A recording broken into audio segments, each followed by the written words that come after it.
Yes, omulungi nkwanirizaako nnyo once again. Thank you so much okubanga ate okyekumidde ku Uganda mu Kamoli. Era nga tukyatambula ddala of course twatwogera ku entertainment, amawulire agakwata ku bayimbi bo, buli kimu okubanga ate mugala ffe tukitangaliza ddala bulungi nnyo. Naye nga nkwebazaako nnyo okubanga ate okyagenda maaso okusubscribinga ku YouTube channel yaffe eno Uganda mu Kamoli, amawulire agakwata ku baserebu bo era ngira kubanga buli lunaku kutuusaako mwana wa maama. Naye nga webanya okubanga ate okyagenda maaso wonna wassa okubanga ate olaba kusinga mu nsi gy'olimu, mwebanya okubanga ate mukazana, mwebali nnyo okukola baana baffe, bannyinaffe, basenga baffe, bakitaffe, nga wava mu ggwanga lya Uganda ng'egaanye. Noga tukogendeko e Dubai, kogendeko e China, kogendeko Thailand, Netherland, onoonye ku ssente. Munnange webali nnyo okubanga ate okola, era tugenda kubanga ate muganda wange lunaku tukutuusaako gwe kyotamanyi ekifa wano mu ggwanga erya Uganda. Ensi gye watulekera etubonyaabonya okkira ettabbu, buli kimu ojja kubanga ate muganda wange okitegeerera ddala. Yenza Sula Flexible kitegeera butegeezi nti Uganda mu Kamoli mba nyingiddewo okubanga ate tubaako ensonga gye tugenda okwogerako olunaku olwaleero. Olunaku olwaleero agenda kwogera ku muganda wange ennaku eri mu ndongo muganda wange. Ngenda kwogerako Mugwanya Michael. Ono no bamuyita King Michael. Way back yali yayita DJ Michael. Yali yayita DJ Michael ne ebigali ne bijja. Emisambwa wamizimu wabiteega ndoza ne limugaana okukosa erinnya lya King Michael. Kakati awo nno wewaava ekigwokye toyinza kukyusa linnya ng'okyali mulamu nga tonnafa nolowooza nti onoolimbalimba abantu okitegeera. Michael yakola concert ku ennaku zomwe zaali 23 mwezi ogwedde wali ku Freedom City n'afuna abantu 9. Imagine ba DJ 2, ba ushers 4, abayimbi balina abantu be batambula nawo bawuzi b'obutambaala 2 ku stage. Kakati naawe omu okubala abalamu be bantu 9 okitegeera. DJ Mike ennaku ekuluma wandibadde walonchinga 27 nga wakayimba muko simanyi eno lido uli agweje nyimba eno kiki ekikulonchinga mwaka gwa 2019, omwaka gwa Johnny Black, omwaka gwa Spice Diana. Walirudda waluli banange mbeera mbagamba mukozese bulungi akadaala akammwe ng'okyali mulamu. Wayise emyaka 12 obadde ensi obadde ogigamba ki? Oyina luyimba ki? Olunchinga ki Michael, olunchinga ki? Kyotasobola kulonchinga mu 29 oba mu 28 mu 27 nga wakayimba lido simanyi ajati ayagala mukomole. Lwaki tewalonchinga by then? Wali olinda ki?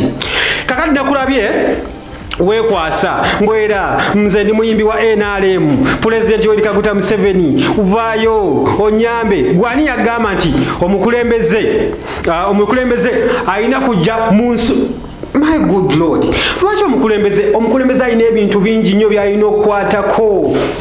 Tugenda kuzimba flyover, omukulembeze alina osayininga, tugenda kulonda 2021 byonna byetagisa omukulembeze obikola ki?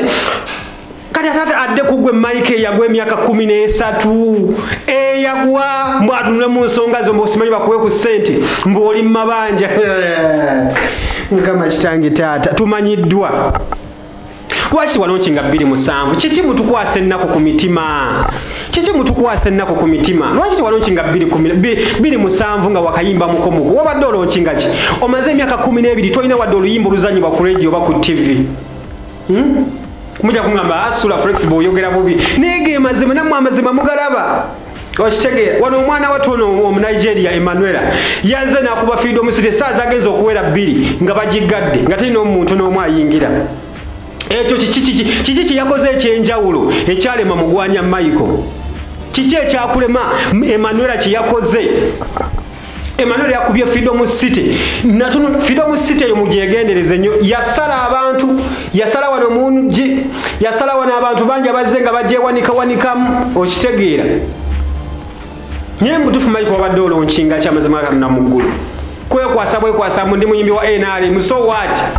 Woba oli muyimbi wa NRM bagamba nti yo oba bagamba nti NRM ekola ku nsonga za Michael, za King Michael mbulukuba ekivulu kimusaze. Lwaki tewatutte mu Nnyondo Kirabu? okusinga okutwala ku Freedom City. Freedom City si eyo ago simanyigo Michael King Michael. Freedom City simanyigo amanyigo gali mu Nyondo Kilabu. Olaba okumanyiga mukama mulungi n'essanyu lye nnina ku mutima lirungi era lingi nti ne kulido gye wagenze gye wali okubira emiziki gyo simanyi King Michael lido simanyi biki naye nkuba yatonye tewafunye bantu. Kitegeeza nti ne mukama Katonda omulungi ow'ekisa yakwerabira. Banange mukozese akaseera kamwe nga mukyali b'amaanyi. Okitegeera soogera bubi naye njogera ensonga ennyonnyolokokwa. Nenga nyongero bebazaako mwebale nnyo genda mu maaso kubanga ate osubscribinga ku YouTube channel yaffe eno Uganda mu Kamoli. Yenza Solar Flexible buli kimu nja kikutuusaako nga bwe kirina okubeera. Tiwano tewali kwetiiririra. Tewali kwetiiririra nti gundi mukwano gwange DJ Mike anandaba atya nga mwogeddeko bwenti. Njogera mazima nawe tuulamu. Ekisooka Mike to ebyokuyimba olinga wabivaako kati olinga muleebeesi gwaleebeeta Brian White gwaleebeeta ono muganga Robert Kampala asimanyi Alake Boss gwaleebeeta Mama Fina kati ate gwaliko gwayagala okuleebeeta president simanyi oli muyimbi wa NRM. Oli muyimbi wa NRM wayimba ki? Mutubonga nawe olinamu layini oli kugamba oli muyimbi wa NRM kubanga abayimbi betumanyi aba NRM beba bayimba mutubonga naawe ewe tunonye ennyimba ezo ne tulolima tulaba bulungi nnyo Michael olinamu verse olinayo wayimba mutubonga naawe oli kugamba oli muyimbi wa NRM wamma mwebali nnyo mwebanyo okubanga ate musubscribinga ku Uganda mu Kamoli Yenza Solar Flexible ngenda kukomawo n'ebyoki ebirala tovaawo.